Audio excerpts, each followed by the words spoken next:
के ऊपर चूहे की नजर पड़ी, बिल्ली के ऊपर। महाराज जी का दीपक तो गया और बिल्ली किस पर जा चपटी? चूहे के ऊपर। महाराज की कथा में बाधा डल गई।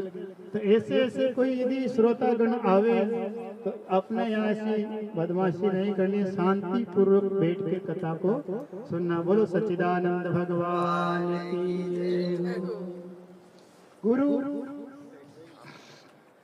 गुरुदेव जो गुरु शब्द होते हैं,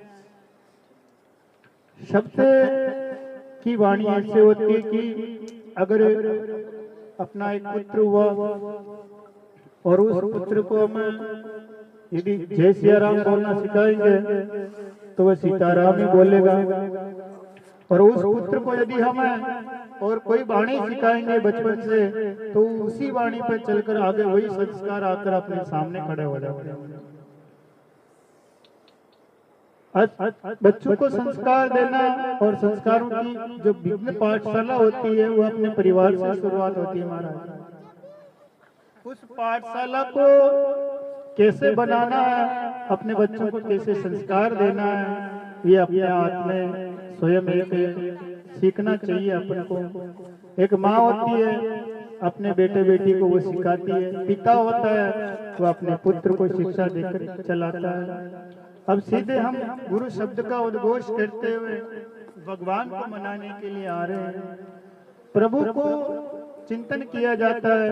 इस धरती के ऊपर 7 प्राणी जीवितवान। कितने प्राणी? 7 प्राणी। उनको क्या कहते हैं? चिरंजीवी कहते हैं। क्या कहते हैं? चिरंजीवी। सादम सदो यादिते सर्वं प्रणाम च तीव्रदास्ते। अर्थात इस वसुधरा के ऊपर, पृथ्वी माता का एक नाम वसुधरा भी है।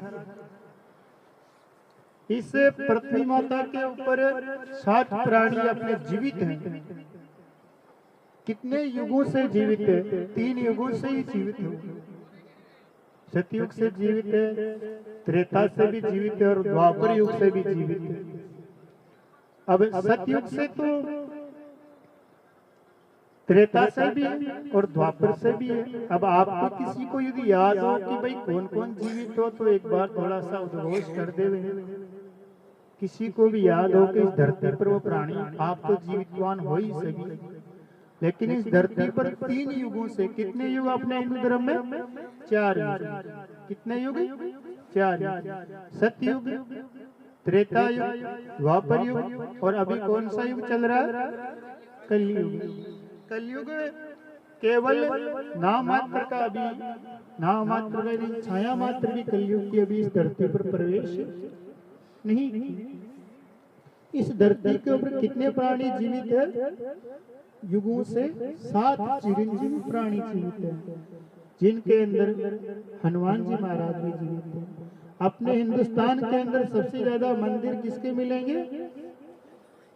बजरंगबली जी महाराज के सबसे ज्यादा मंदिर अपने हिंदुस्तान में मिलेंगे। एक गांव में 2-2, 3-4 तो आपको मिल ही जाएंगे। कि जहाँ भगवान की कथा होती है, भगवान का कीर्तन होता है, भगवान का चिंतन होता है, तब हनुमान जी महाराज स्वयं बजरंगबली उस कथा को रक्षा करने के लिए, राक्षसों को दूर भगाने के लिए और राम नाम, कृष्ण नाम, अमृतमय कीर्तन को सुनने के लिए वो यहाँ पर अदृश्य रूप में विराजमान हो जाते हैं। एक तो हनुमान जी हो गए, एक अश्वत्थामा भी इस धरती के ऊपर जीवित है, 2 हो गए। एक राजा बलि भी इस धरती पर जीवित है, एक जामवंत जीवित है, एक विभीषण जीवित है। कितने हो गए? 5। एक राजा हरिश्चंद्र भी इस धरती पर जीवित है, राजा भरतरी भी इस धरती पर जीवित है और परशुराम जी महाराज भी इस धरती पर जीवित है। ऐसे करके 7 प्राणियों की इस धरती के ऊपर जीवित होने की बात बताई जाती है। और मीडिया के माध्यम से आप लोगों ने सुना होगा कि परशुराम जी को भी कुछ लोगों ने एहसास किया कि मंदराचल के ऊपर भगवान विराजमान है, लेकिन उनसे भी ज्यादा आप लोगों ने अनुभव किया होगा साइंस के माध्यम से कि अश्वत्थामा को देखा जाता है, ऐसा प्रमाण सिद्ध हो चुका। अपने एक मंदिर है भोलेनाथ का हिंदुस्तान के अंदर ही, उस मंदिर के पट बंद रहते हैं, गढ़ के अंदर मंदिर है एक, आपने सबने देख रखा, मीडिया के माध्यम से ज्यादा विस्तार करने की जरूरत नहीं है उसको। लेकिन उस मंदिर के अंदर रोज भगवान भोलेनाथ का जल चढ़ाया हुआ मिलता है, रोज पूजा हुई मिलती है और पुष्प चढ़ाए हुए मिलते हैं। ताले बंद हो गए तो भी सुबह वहां कोई आकर पूजा कर जाता है। और अश्वत्थामा उस मंदिर में आके पूजा कर जाते हैं, वहां आके अश्वत्थामा जी उस मंदिर के अंदर पूजा कर जाते हैं। लोगों ने उस जंगल के अंदर किसी एक रास्ते वाले ने देखा कि वो अपने फौज से छुट्टी लेकर, अपने हिंदुस्तान की फौज से छुट्टी लेकर अपने घर जा रहा था। वो जंगल के अंदर रास्ता भटक जाता है एक व्यक्ति, तो उस व्यक्ति को रास्ता बताने के लिए अश्वत्थामा मिल जाते हैं। और अश्वत्थामा का रूप देखो तो कम से कम 15 फीट जितना लंबा था, विशाल काय उसका शरीर था और उसके माथे से खून जैसे टपक रहा था। तो उस व्यक्ति ने पूछा कि मेरे गांव जाना रास्ता किधर जाएगा, तो अश्वत्थामा ने इशारा कर दिया कि इस दिशा चला जाए। फिर उसको ज्ञात हुआ कि ये कोई इस युग के प्राणी नहीं है, यह द्वापर युग के प्राणी। इस प्रकार सत्य है धरती के ऊपर जिन्होंने भक्ति की, जिनको श्राप है। अश्वत्थामा को किसका श्राप था? भगवान कृष्ण का श्राप था। अब क्यों था बताएंगे उसके बारे में भी आपको। और जिन्होंने भक्ति की इस धरती के ऊपर, भक्ति में अग्र नाम बजरंगबली जी महाराज का आता है, जिन्होंने, अब क्या हुआ कि लंका दहन हो गया, माता सीता भगवान श्री राम जी को मिल गई, भगवान श्री राम को माता सीता मिल गई। राम जी अयोध्या आ गए और भरत से मिल लिए। भरत से मिलने के बाद भगवान राम का राज्याभिषेक भी हो गया सुकुशल। तो सभी भगवान राम जी को कोई उपहार क्या दे रहा था, कोई उपहार क्या दे रहा था, कोई उपहार क्या दे रहा था। इधर हनुमान जी महाराज खड़े हैं और माता सीता भगवान श्री राम अपने सिंहासन पर बैठे हुए हैं। तो सभी मन में सोच रहे कि सब अपने हाथों से कोई ना कोई राम जी के लिए उपहार लाया राज्याभिषेक के अंदर। तब विभीषण ने मजाक मजाक में बजरंगबली से पूछ लिया कि हे मरकट, आप क्या लाए? तो बजरंगबली जी महाराज ने कहा कि मेरे प्रभु को मैं क्या दे सकता हूँ, इनको तो मेरी क्या औकात है जो मैं अपने श्री राम प्रभु को कुछ दे सकता हूँ। तो भक्तजनों, माता सीता, मैया सीता हनुमान जी की तरफ देखा कि मेरा ये लाल खड़ा है और इस लाल को मैं कुछ उपहार देता हूँ, ये मुझे नहीं दे सकता, तो मैं कुछ उपहार इसको दे देती हूँ। तभी माता सीता ने अपने गले का हार उतार कर, अपने गले का हार उतार कर किसको दिया? बजरंगबली को दे दिया। अब बजरंगबली को सोना चांदी से क्या काम साहब, वह तो हार को इस तरह लेके देखने लगे, उस हार को देखने लगे। तब विभीषण जी ने कहा कि अरे बजरंगी ये क्या कर रहा है, ये तेरे काम का थोड़ी हीरा जवाहरात है, तो उसको तोड़ तोड़ कर फेंकने लगे। अब उस हार को फेंक दिया। माता सीता के मन में आया कि मैंने हनुमत को ये हार दिया और इस हार को फेंक दिया। ये बात राम जी को बताई। प्रभु श्री राम ने कहा कि सीते, जिसको उपहारों की जरूरत है ही नहीं, जिसको उपहार यानी कि गिफ्ट की जरूरत है ही नहीं, उसको आपने क्यों हार दे दिया?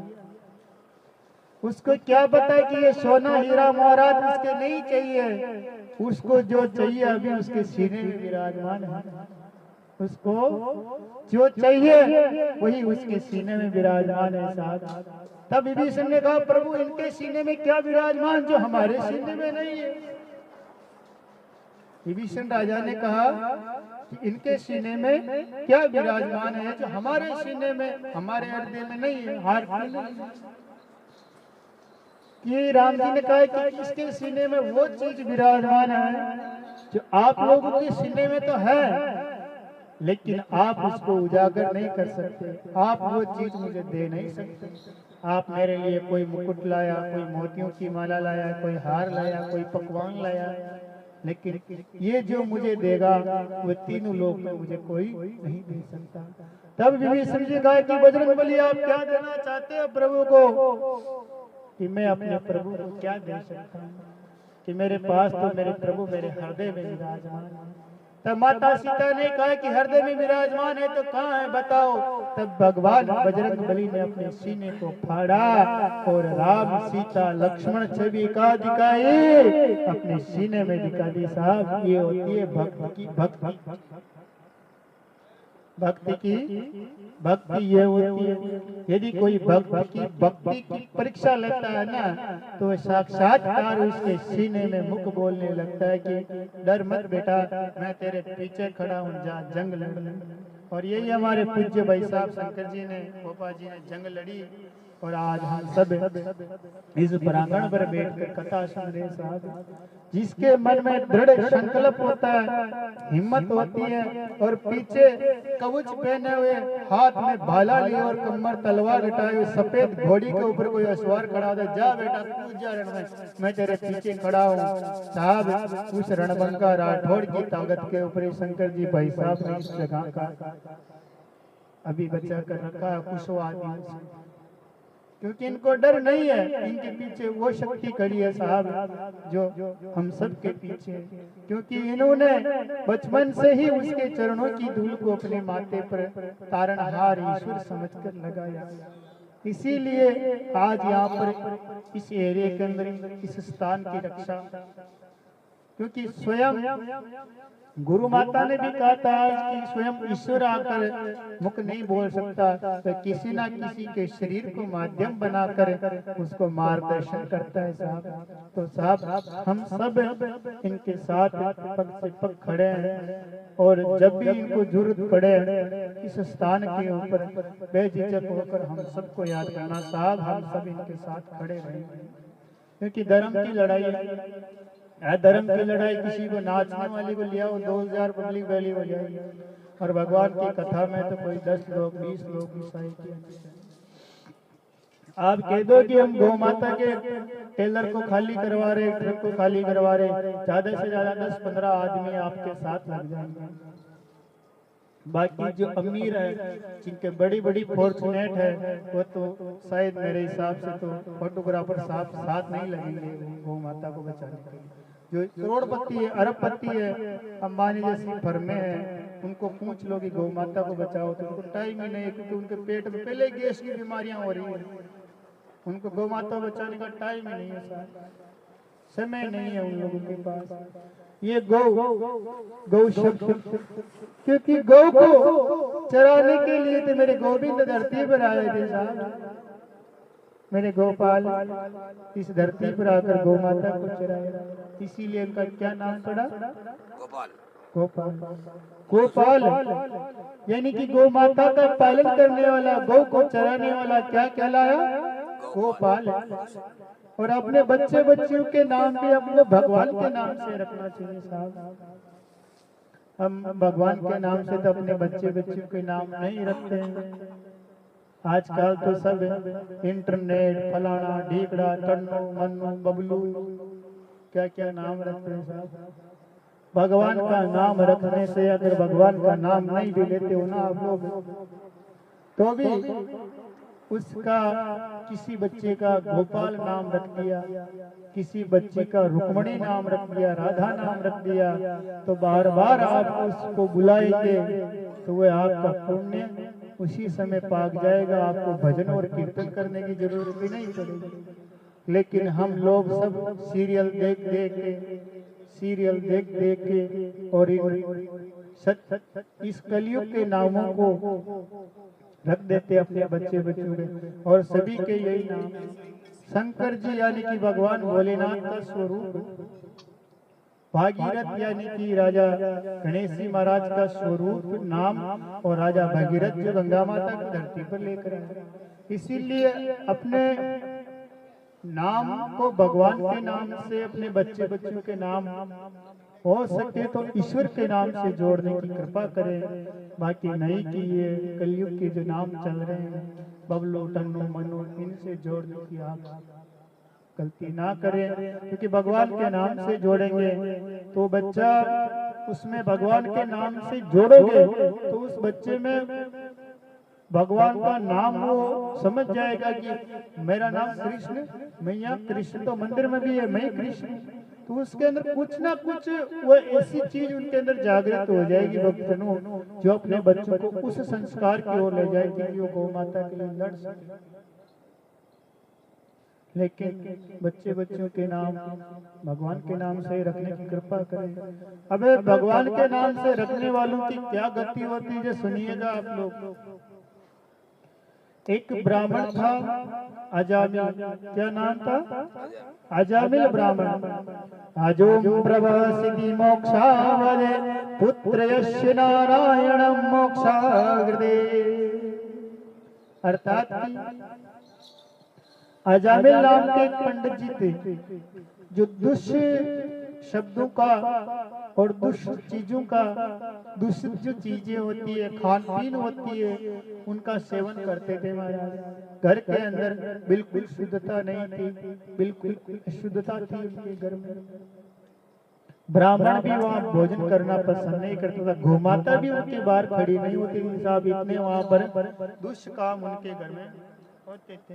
रोज हांडियां उकलती थी। एक बार क्या हुआ, उनके गांव के अंदर 5-4 संत आए, ब्राह्मण लोग, संत लोग आए। तो उन संत लोगों ने क्या किया कि गांव के चौराहे से ऊपर गुजर रहे थे साहब। तो उस चौराहे के ऊपर क्या हुआ कि कोई मजाकिया आदमी था साहब, मजाक करने वाला। तो संतों ने पूछा कि इस गांव के अंदर किसी का धर्म का घर हो जो हमको भोजन करा सके, हमारी सेवा कर सके, भाई बताना। तो उस मजाकिये व्यक्ति ने कहा कि अजामिल पंडित जी हमारे गांव के बहुत बड़े विद्वान और धार्मिक है, उनके घर पे जाओ, आपको अच्छा अच्छा भोजन प्राप्त होगा। अब पता बता दिया, गली बता दी, एड्रेस बता दिया। अजामिल पंडित जी तो कहाँ गए? ढक्कन खोलने के लिए गए महाराज। और इधर अजामिल पंडित जी की पत्नी घर पर बाहर बरामदे के अंदर बैठी हुई। संत आए और बाहर खड़े हो गए, और उनके घर के पास संत आकर खड़े हुए तो सारे लोग उनको देखने लग गए साहब कि ये हमारे पास, हमारे घर के बाहर ये संत कैसे आए और हमारे द्वार पर इन संतों का आगमन कैसे हुआ।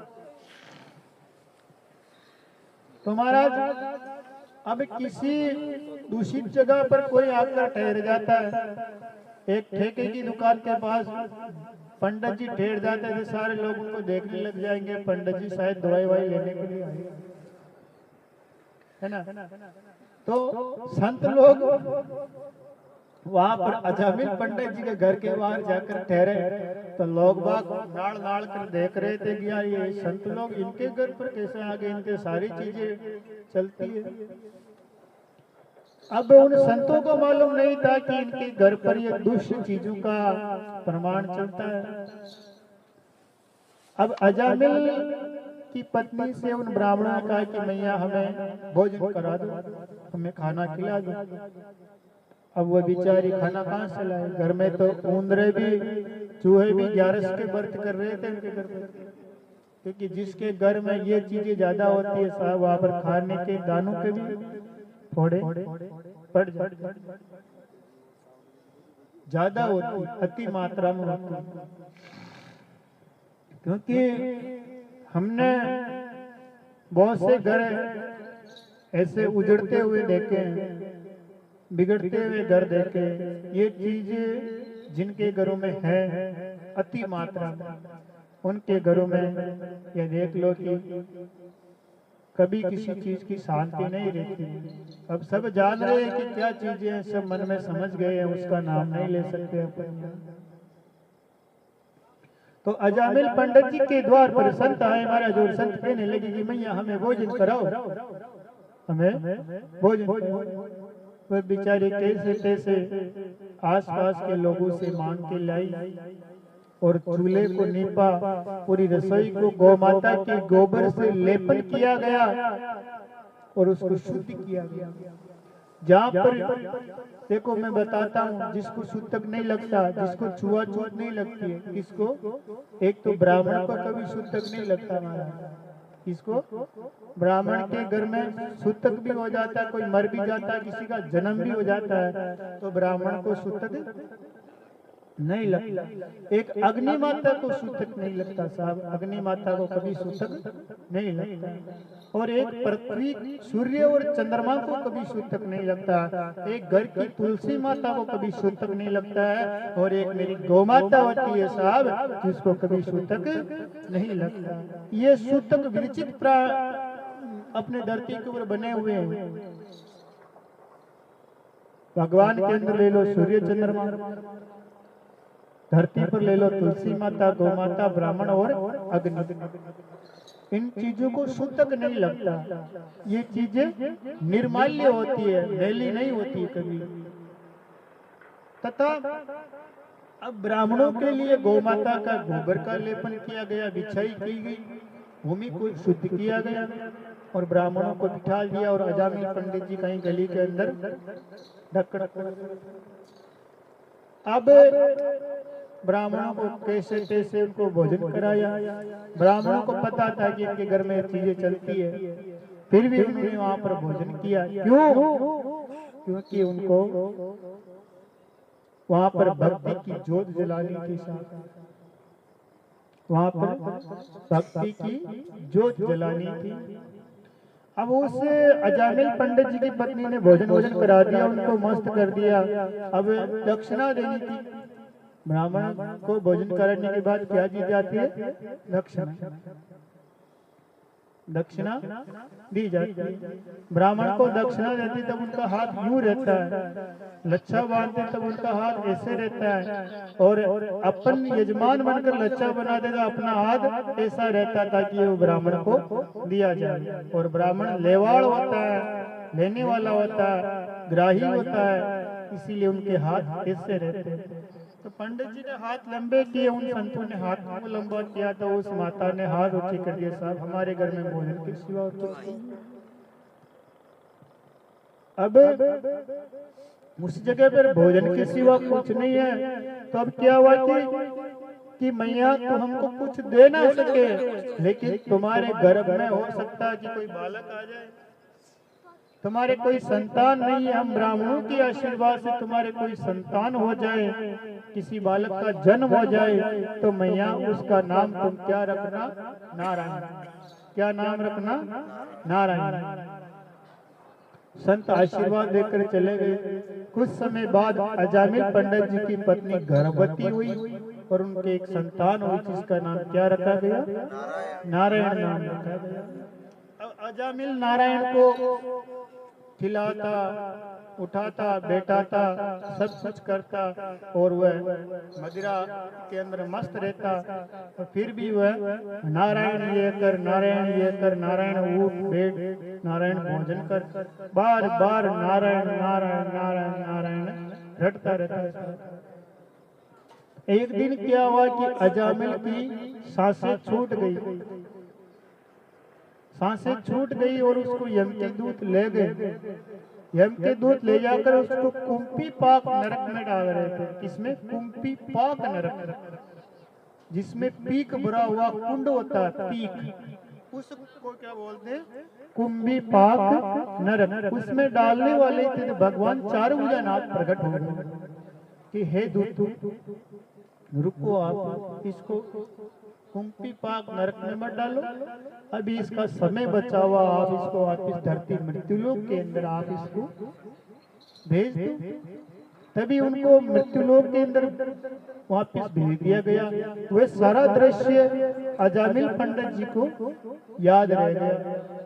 अब बेचते समय तूने कहा कि इसने तो प्रभु हमेशा पाप ही पाप किए, अधर्म ही अधर्म किया, आपका नाम भी नहीं लिया, कोई भक्ति भी नहीं की, तो इसको आप क्यों बचाना चाह रहे हो?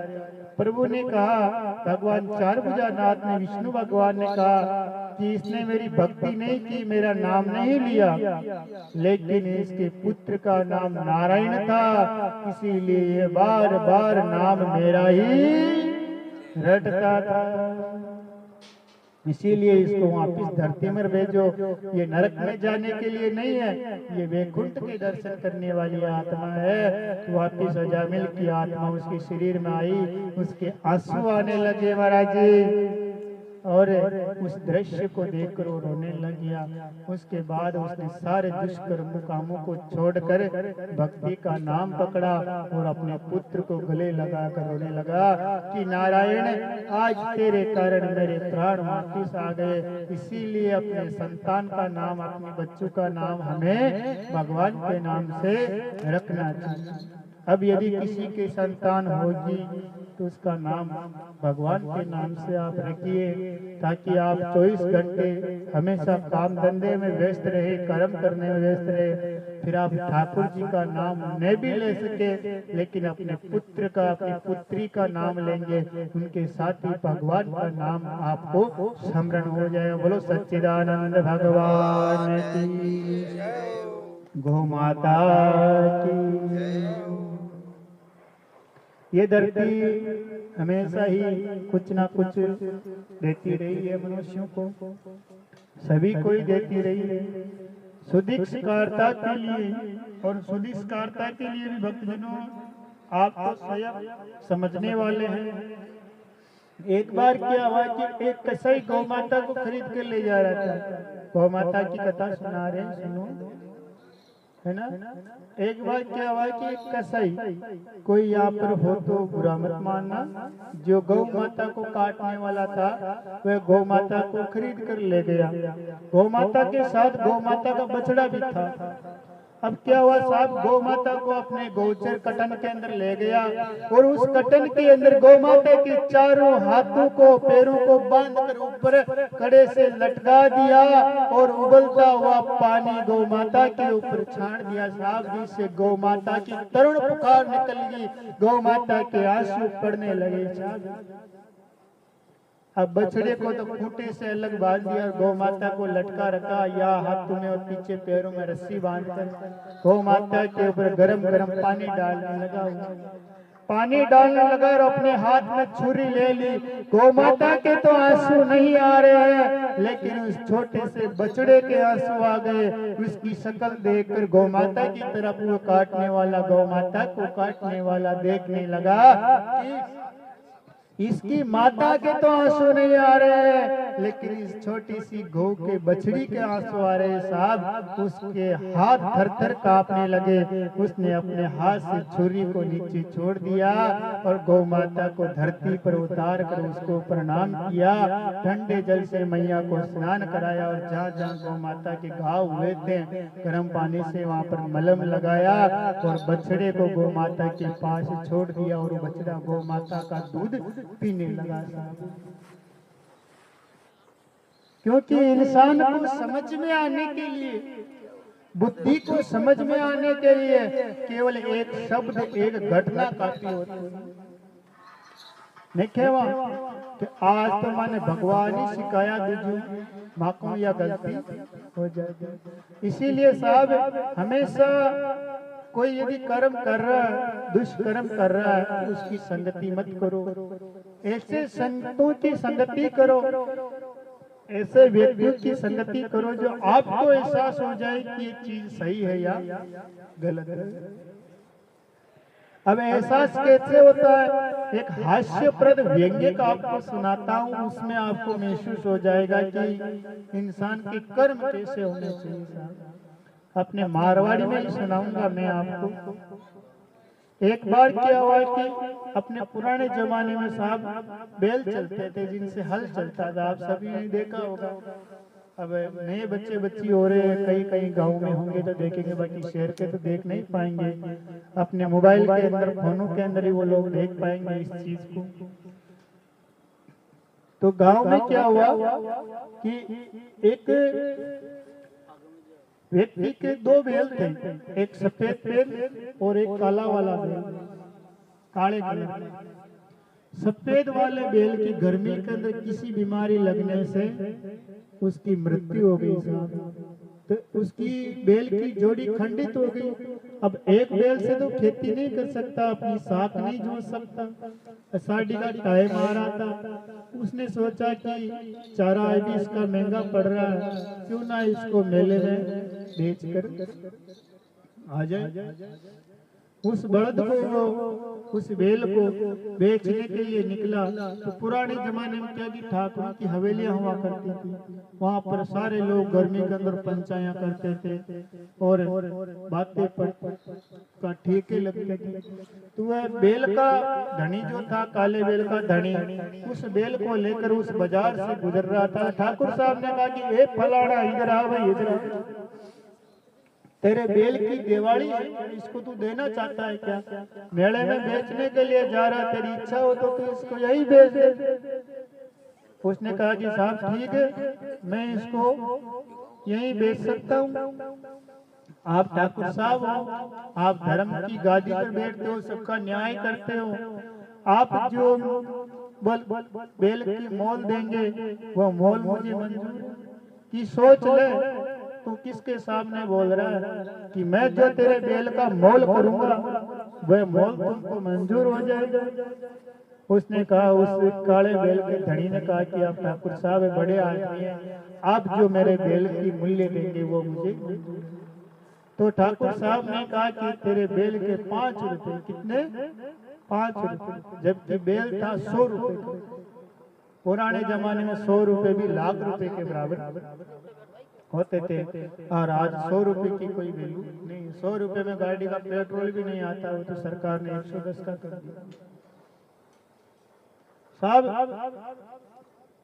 अब क्या हुआ कि उस बैल को 5 रुपए ले लिए काले बैल के धनी ने। अब बताओ 5 रुपए क्यों ले? क्योंकि वो धर्म प्रवृत्ति का आदमी था, उसके मन में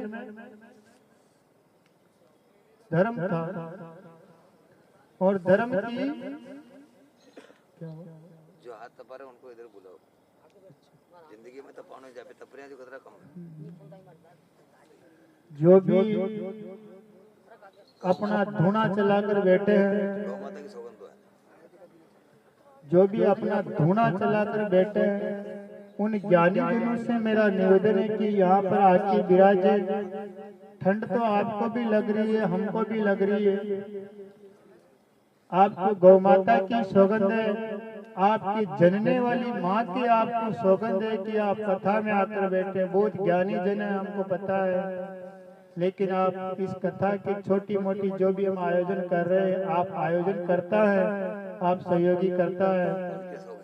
और जो मेरे इष्ट आराध्य देव है सफेद घोड़ी के सवार, उनकी भी सौगंध है आपको कि आप कथा में आकर बैठे। अगर नहीं आएंगे तो सुबह अपने मोरों को सीधा कर लेना, रात में आपसे मिलने के लिए वो एक फोन करूंगा तो वो आ जाएंगे। वहाँ वो आएंगे नहीं, मैं अभी भी उनको भेज सकता, क्योंकि मैं उनके चरणों की धूल हूँ और मैं पीछे खड़े रहते हैं। इसीलिए धूणा ना तापे, धूणा तपे राम का इले अटार अटे धूनी तापन भाई लगा उठा कई ताप रहे। एक जनो जाओ और वो धूणा ने बंद करके आओ, उठे 5-4 बेटा हो जाना, ऊंचा रटी लाऊंगा।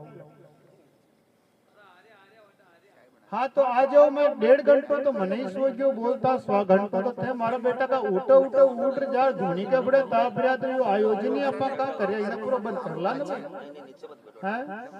थे वो उंदरा वाली स्थिति का कर जो कथा का माई ने महाराज के उंदरो फांक उठ भाग्यर कथा में बन भटक गया। काम थे लोग मारे सामने बैठो तो मन भी पतो चाहे, लेकिन भाई ज्ञानी जन हमारे सामने बैठा है। अब थे तुम्हारा बेटा का ताका चेहरा ही न दिखर, अंधारा में जा रहे महाराज दोनों तपस्यान थे, दोनों तपरिया थे, दोनों हमारे सामने ही तपलो रे भाई, ताको उद्धार हो जावेलो। तो जो दोनों न तपेला था खाव जाके जमा रह जावेला, और हाडा 300 साल ताने धरती के ऊपर भरना पड़ेलो। न तो बोल सकेला थे, न तो डनु खा सकेला, भिंडिया खावेला और खाता जो थे धरती पर चला इले धूणो अटे तपो।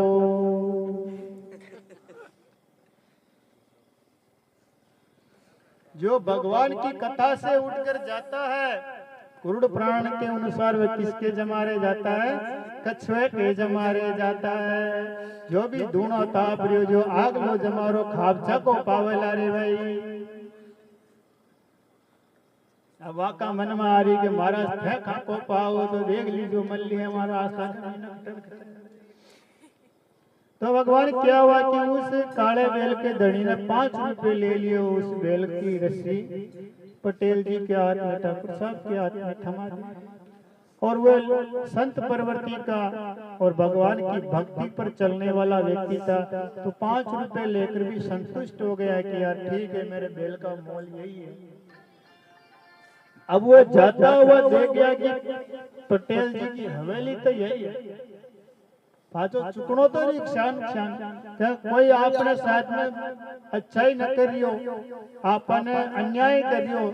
तो आज का जमाना में ठाकुर जी खुद ना आवे, वो हिम्मत बंधा दे कि जा बेटा थारे अंडा अन्याय करिए थोड़ी उकंडा वो अनुसार कर, ताकि उन्हें पतो चल जाओ कि भाई थारी गोडिया का मायने भी जोर। वह काला बेल को धनी वो हवेली ने देकर घर पर गयो।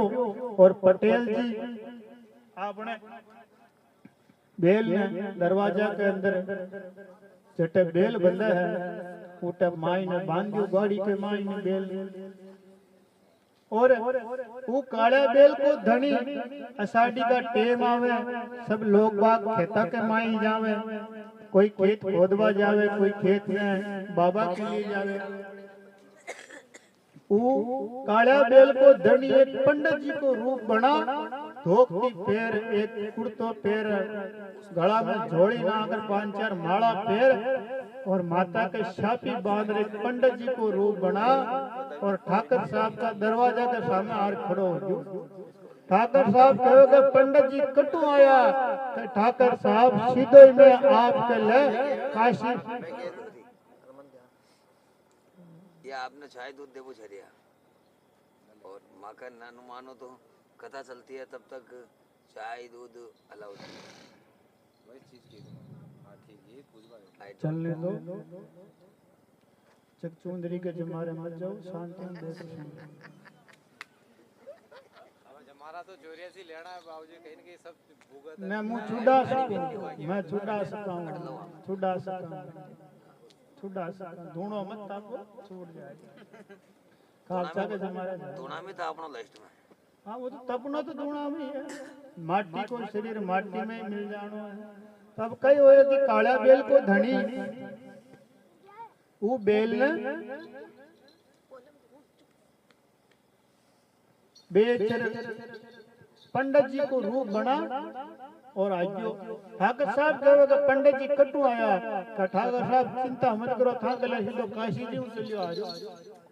तो वह पंडित जी कई करियो कि एक आज चोतरो लंबो कुतेरो लियो। कुतेरो आपनी जैसी भाषा में कहूं तो लकड़ी जी ने तेल पायो तो गढ़ जोड़ी में मेल ली।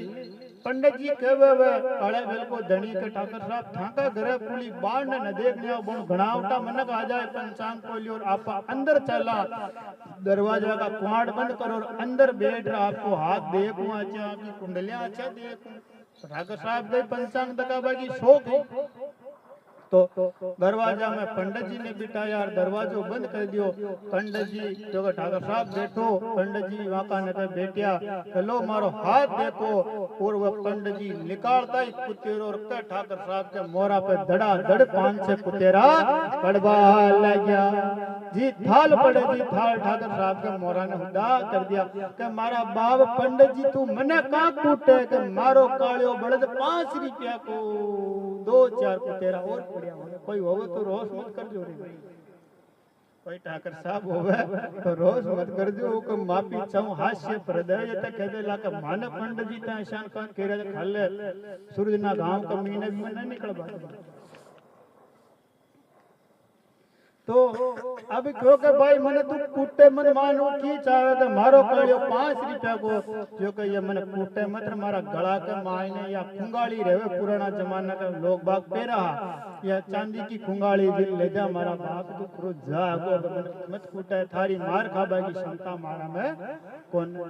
कालिया बेल का धनी ने वह खुंगाली दी वो क्यों ठाकर साहब एक बार तो थाको मलबा एक बार तो जरूर पाचो मोटे आऊं वाह खुंगाड़ी ने लायो सोनी जी नके स्वर्णकार नके जा आदि खुंगाड़ी तो कटार खुद के काम में ले ली और आदि खुंगाड़ी को मुकुट बना ठाकुर जी के मंदिर में छड़ा दो।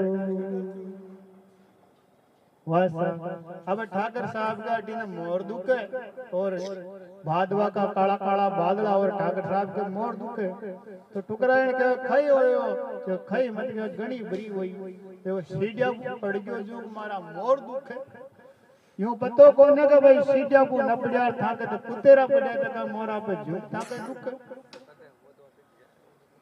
वासा टुकरायण वाने मेहता लकड़ी लगाई और देसी दवाया पार ठाकुर साहब ने पाचा रेडी करया तो वो काळ्या बेल को धनी काळ्या बेल को धनी पाचो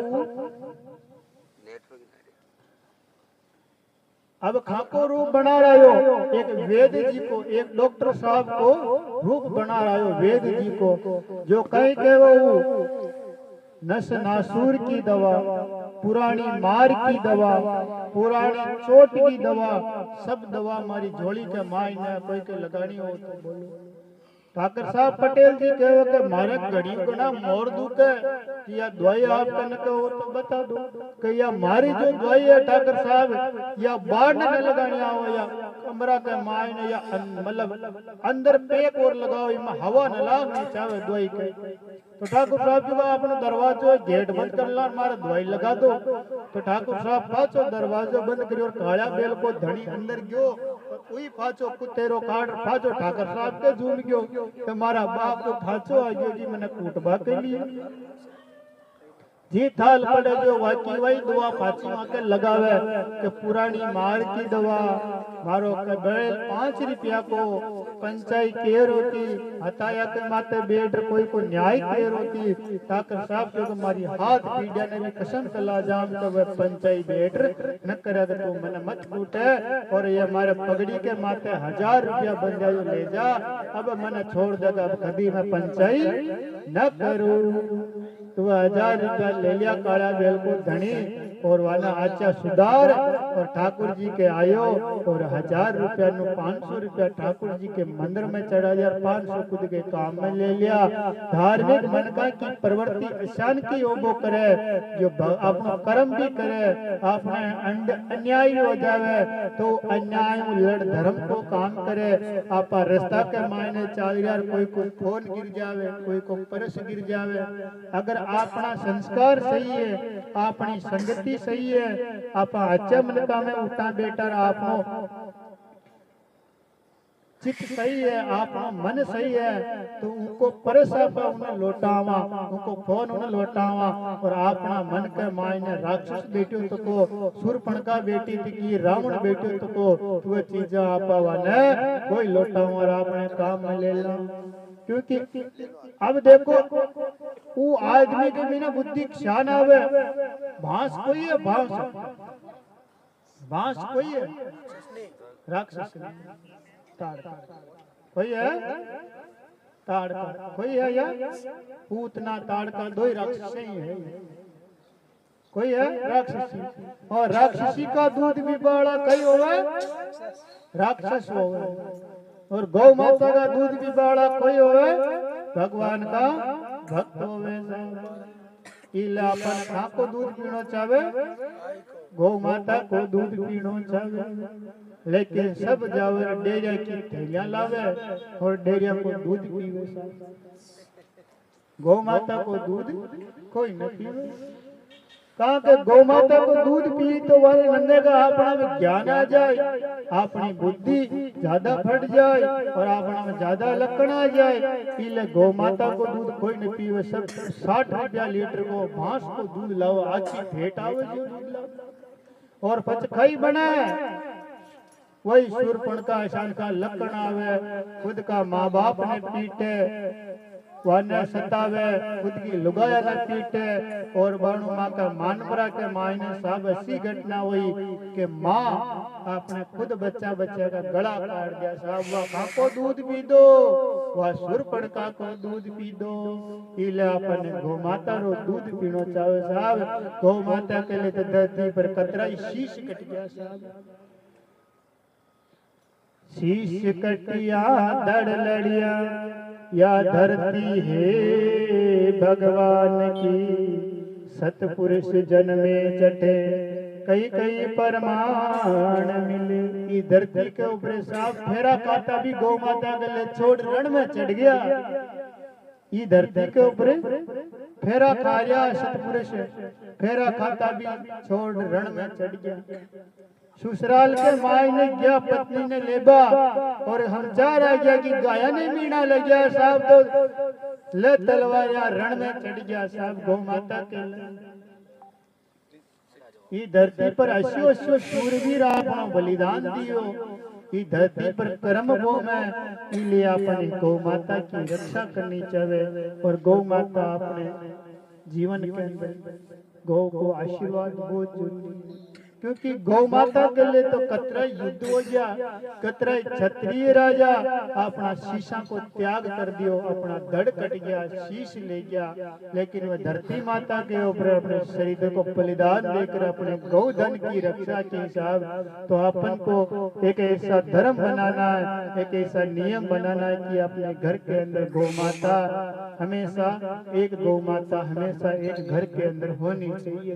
क्योंकि आप सुबह उठकर अपने भगवान का मुख ना देख सको, माता पिता गुरु का मुख ना देख सको, लेकिन एक गौ माता का मुख देख लोगे, आपके घर में एक गौ माता होगी तो आपका जीवन मनुष्य जीवन आपका सफल हो जाएगा। बोलो गौ माता की, शेर सिंह जी बाप जी महाराज की, बजरंगबली की, सनातन धर्म की जय।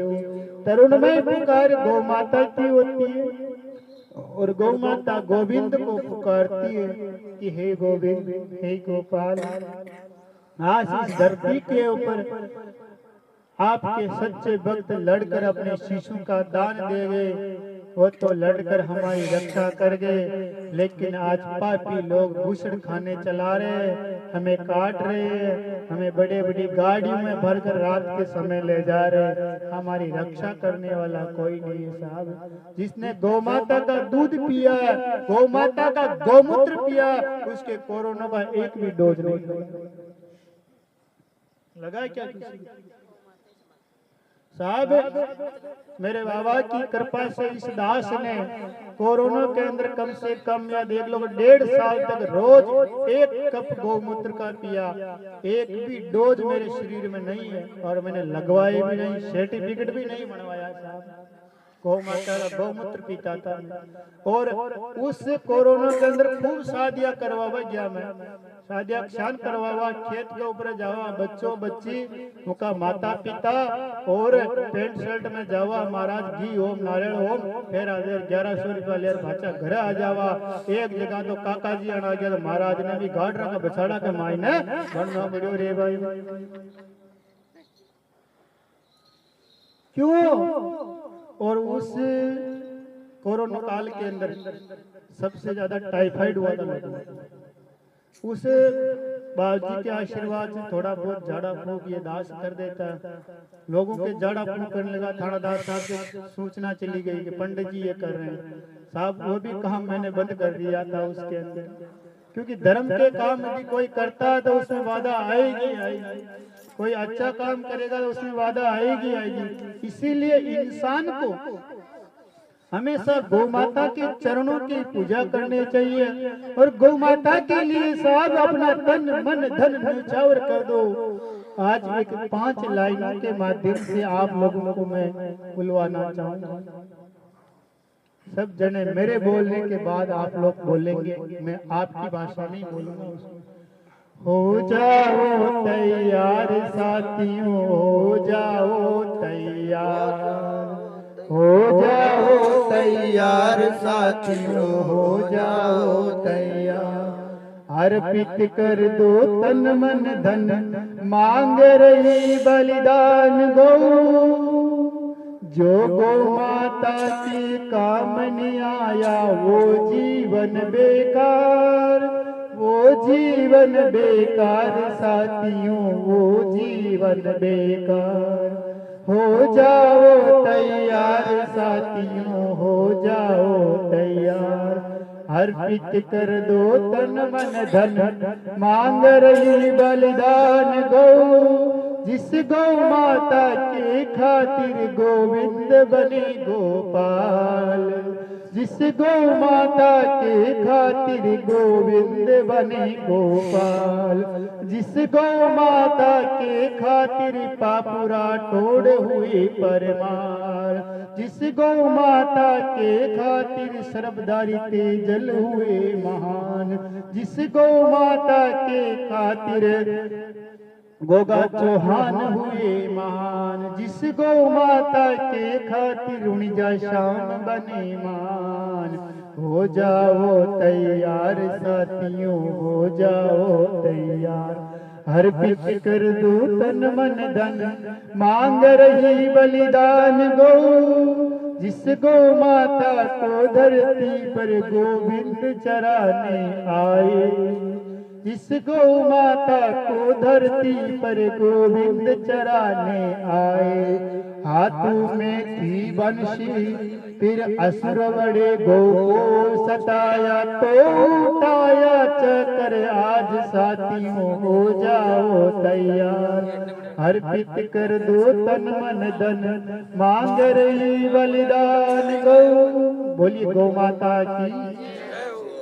अभी ऐसा समय चल रहा है साहब, हर जगह आपको हर जगह देख लो कि एक गौ माता के लिए लड़ने वाला व्यक्ति। मैं अपने प्रभु से शर्तलाचार बुझानाथ से और शेर सिंधी बाबू से साहब, जो व्यक्ति गौ माता के लिए लड़ रहा था उस व्यक्ति को कितना आसपास के ग्राम वासियों ने और उन अधर्मी लोगों ने कितना कष्ट दिया। भगवान उनको इस हाथ से इस हाथ दिखाई देगा, लेकिन कष्ट देने वाले वो लोग महान हैं, कष्ट देने वाले वो लोग महान हैं। अब आप लोगों को गुस्सा आ रहा होगा, गुरुदेव आप ये क्या कह रहे हैं?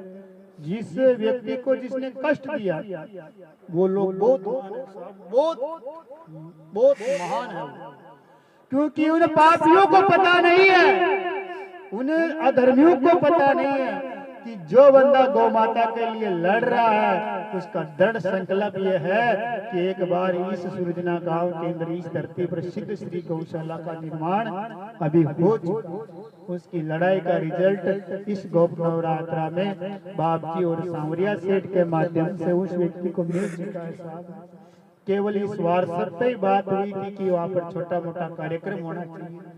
फिर मन के अंदर मन को थोड़ा सा धीरज बंदा कर कहा कि भाई साहब को फोन करें और पूछे कि छोटा मोटा भजन कीर्तन या भगवान की कथा या कोई कुंडी यज्ञ धार्मिक आयोजन बाबू जी के स्थान पर किया जाए। तो भाई साहब का बहुत बहुत कोटि कोटि धन्यवाद करता है दास कि भाई साहब ने एक फोन पर हाँ कर दी कि गुरुदेव संक्रांत के दिन पधारो, मेरी टीम पूरी आपकी सेवा के लिए तैयार। पूरी नाडा वाले बाबू जी की पूरी टीम का बहुत बहुत धन्यवाद करता हूँ और मेरे राठौड़ सरदार रणबंका सरदार का बहुत बहुत साधुवाद करता हूँ कि मेरे कारण हार में इस दास को ये भक्ति का आशीष प्रदान किया। बोलो सच्चिदानंद भगवान की जय। कल आपको श्री बापू जी राठौड़ की कथा सुनाएंगे जिन्होंने किस प्रकार गौ माता के लिए अपना बलिदान दिया। जय श्री गौ माता की, जय श्री गौ माता की। आप सभी को मैं छोटी सी सूचना देना चाहता हूं कि अभी सनातनी धर्म के ऊपर बड़े बड़े संत लोगों ने बैठ के मीटिंग करी कि ये गौ माताएं रोडों पे मारी मारी फिर रही है, इनकी सैकड़ों हजारों बीघे जमीन होने के बावजूद भी ये सड़कों पे मारी मारी फिर रही है। लोग इनकी जमीनें खा रहे हैं, वो लोग एसियों में बैठ रहे हैं, और इनको पॉलिथीन खा के अपनी जिंदगी खत्म करने के लिए मजबूर होना पड़ रहा है। तो सारे सनातनी भाइयों ने सारे सनातनी गुरुओं ने मिलकर एक मुहिम निकाली है कि गौ सम्मान आह्वान अभियान चलाया हुआ है। इसमें क्या है कि 27 अप्रैल सब जितने ज्यादा से ज्यादा संख्या में मिलकर अपने एरिया से, अपने तहसील से, मुख्यालय, जिला मुख्यालय पे कलेक्टर साहब महोदय को, एसडीएम साहब महोदय को अपन लिखित में ज्ञापन देंगे उनको कि गौ माताओं को राष्ट्रीय गौ माता घोषित किया जाए, जिससे इन गौ माताओं की हालतें सुधरी जा सके। राष्ट्रीय गौ माता घोषित होने से अपना इन गौ माताओं की इज्जत होने लग जाएगी। अभी आप लोगों में से किसी एक भाई को पुलिस की वर्दी पहना दी जाए तो आप सामने बैठने वालों को डर सा लगने लग जाएगा। तो गौ माताओं को जब उनका सम्मान मिल जाएगा ना, तो अपना आप जीव हत्याओं को, गौ हत्याओं को, जो लोग गौ हत्याएं कर रहे हैं, गायों के साथ मारामारी कर रहे हैं, मजबूर कर रखा है सड़कों पर मरने के लिए, जो इनके नाम की गाय की जमीनें खा रहे हैं, इनको डर लगेगा कि इनके नाम का कानून बन गया है, इनके नाम का नियम बन गया है, अगर इन गौ माताओं को अपन सम्मान नहीं देंगे तो अपने को जेल होगी। तो डर के मारे सारे जितने भी अत्याचार हो रहे गौ माताओं के साथ, ये अत्याचार दूर हो जाएंगे। गौ माता है राष्ट्रीय गौ माता घोषित हो जाएगी, इनको सम्मान मिल जाएगा। अपनी जिंदगी आज कुछ लोग आप पुराने हो, आप लोगों ने देखा होगा एक टाइम ऐसा था हर घर के अंदर 10-12 गौ माताएं होती थी। आज आप देखो तो गांव के अंदर मुश्किल से 5 घर मिलेंगे या 10 घर मिलेंगे जिनमें गौ माताएं होगी। और गौ माताएं भी और रात को के लिए ही होगी, सूर्यास्त होकर घर आ जाएगी और सूर्य उदय होने के बाद उसको खोल दिया जाएगा। अगर अपन अपनी औलादों को अगर ऐसे निकाल दिया जाए सड़क के ऊपर, तो अपन को थोड़ा एहसास हो कि गौ माताओं हमारी दिन भर फिर के घर आती है, दूध निकाल के अपन वापस छोड़ देते हैं। क्या अपने माँ बाप अगर बूढ़े हो जाए, वो काम नहीं कर सकते, फालतू की रोटी खा रहे हैं, तो अपन उनको कोई जहर की दवा ला के तो नहीं देते ना। इन गौ माताओं का भी हक है, इनको भी अपन बांध के, गौ माता भी अपने घर में होनी चाहिए। एक गौ की शक्ल देखने का एक जमाना ऐसा आएगा जिसमें 500 रुपए लगेंगे। एक इंसान बूढ़ा जिसके मुंह के ऊपर सिर में व्हाइट बाल और पगड़ी, ऐसे इंसान को देखने के भी 500 रुपए लगेंगे। तो मैं आपको ये कहता हूँ, धर्म को जिंदा रखने के लिए आप ज्यादा से ज्यादा संख्या में 27 अप्रैल 2026 गौ सम्मान दिवस, इस दिन अपन कलेक्ट्रेट के ऊपर जिला कलेक्टर साहब महोदय को और सरकार को ये ज्ञापन दिया जाएगा लिखित में, या 1000, 2000, 5000, 10,000 जितने भी ज्ञापन अपने यहाँ से चित्तौड़ जिले से जाएंगे, भीलवाड़ा जिले से जाएंगे, हर जिला से ऐसे जाएंगे, तो सरकार को भी मजबूर होके इस गौ माताओं को राष्ट्रीय गौ माता घोषित कर दिया जाएगा। तो जीव हत्याएं, गौ हत्याएं बंद हो जाएगी। बाकी गौ माताओं के अत्याचार से, इनके ऊपर होने वाले अत्याचार से अपना मनुष्य जीवन खत्म हो जाएगा, ये अटल है। तो आप सभी से मेरी विनती है, आप सभी को गौ माताओं की सौगंध है। याद रहे 27 अप्रैल 2026 को चित्तौड़ मुख्यालय के ऊपर कलेक्टर साहब महोदय, एसडीएम साहब महोदय को लिखित में ज्ञापन देकर गौ माताओं के प्राणों की रक्षा के लिए, राष्ट्रीय गौ माता बनाने के लिए इस मुहिम में मेरा साथ है ज्यादा से ज्यादा संख्या में। मैं ज्यादा आगे कुछ नहीं कहूंगा। जय गौ माता की, जय सिया राम, जय सनातन भाइयों की, जय जय श्री राम, जय श्री गौ माता जी की। 25 तारीख तक अपने ये कथा प्रांगण चलेगा। 26 और 27 को गौमय यज्ञ होगा। इसमें केवल गौ माता की आहुति ही सफल मानी जाएगी। आप सभी लोग पधारे और ज्यादा से ज्यादा इस कथा प्रांगण को, क्योंकि इस कथा प्रांगण के माध्यम से लोगों के अंदर थोड़ी बहुत जागृति प्रकट होगी। तो भाई साहब का सपोर्ट करने के लिए कुछ लोग आगे आएंगे। इसीलिए आप लोग इसको सुनने के लिए अड़ोस पड़ोस में यदि कोई इच्छुक हो तो भगवान की कथा को सुनने से ज्यादा उनका प्रचार करने वाला व्यक्ति बहुत पुण्य कमाता है। इसीलिए आप लोग सभी पुण्य कमाए। मेरी मन कर्म वचन वाणी से आज की भक्ति में किसी को बुरा लगा हो, किसकी आत्मा को ठेस पहुंची है, तो मैं आप लोगों से हाथ जोड़कर माफी मांगता हूँ। जय श्री राम।